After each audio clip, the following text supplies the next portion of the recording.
നമുക്ക് സ്വർഗത്തിലൊരു പിതാവുണ്ട്.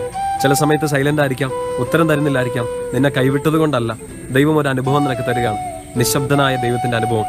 ഇങ്ങനെ കിടന്ന് നിലവിളിക്കുമ്പോൾ ഒന്ന് ഓർക്കണം, ദൈവം ജെറമ്യ 23:23 നമുക്ക് അതിനുള്ള ഉത്തരം തരുന്നുണ്ട്. ജെറമ്യയുടെ പ്രവചനം 23 അധ്യായം 23 വാക്യം.